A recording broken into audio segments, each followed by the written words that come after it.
各位朋友，大家好。今日2026年嘅3月30號，咁咧就我呢兩日睇到一啲新聞咧，就令我諗起一個成語。咁你知我都係中意講成語多㗎啦。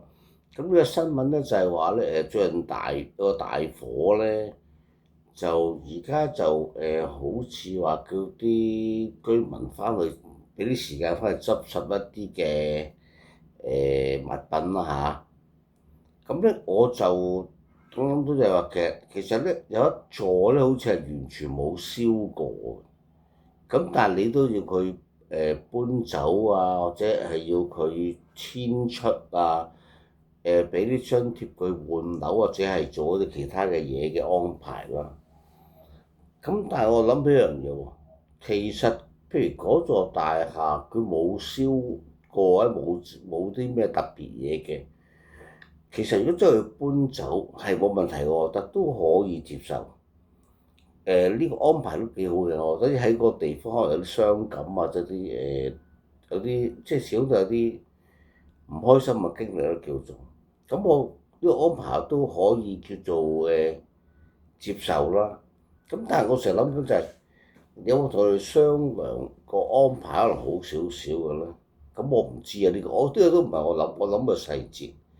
但係諗緊如果你俾得3個鐘頭，佢哋去做一樣咁嘅嘢，咁而佢基本上佢係可以成間屋係搬走嘅喎，因為佢本身嚟講，佢成間屋係冇燒過冇剩噶嘛，咁佢咪全部嘅嘢好似人哋搬屋咁樣，咪不論多少，我想搬就搬走咯。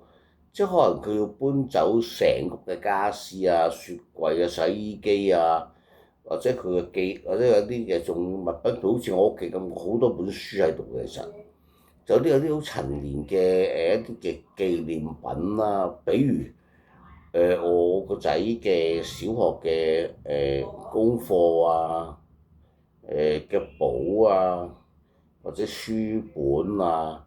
或者我自己有啲嘅重要嘅相片啊，仲有啲冇話重要嘅紀念價值啦，或者有啲嘢我好想留低，而今日我間屋冇損耗冇損壞過，咁我全部我搬走晒新地方係可以嘅喎。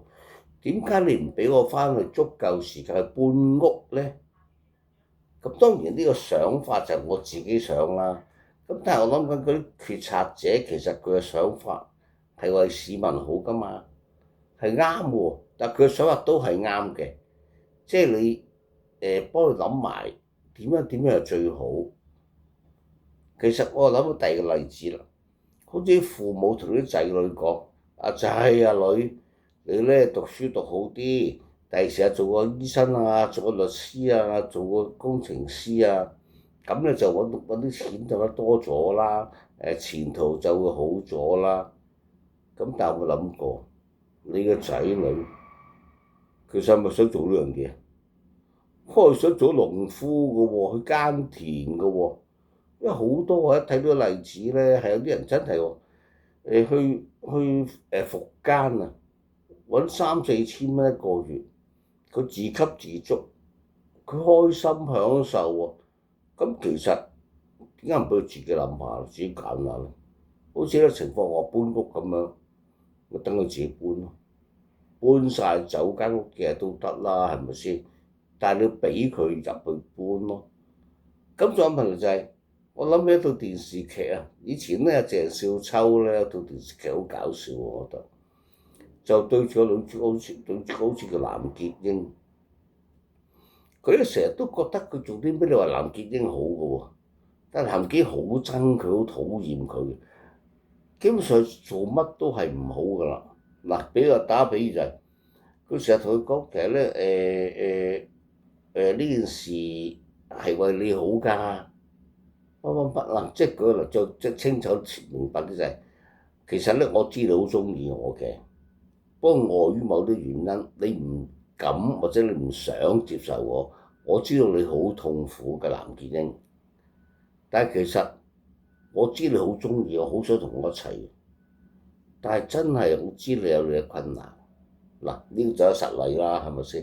呢個電視劇雖然係電視劇，頭先講父母對仔女個問題都係實例啦。好多父母都係咁，包括我自己，經常犯呢個錯誤㗎。所以最近呢個新聞動作諗到就係話有一個成語都係一字開頭啦，一廂情願。拜拜。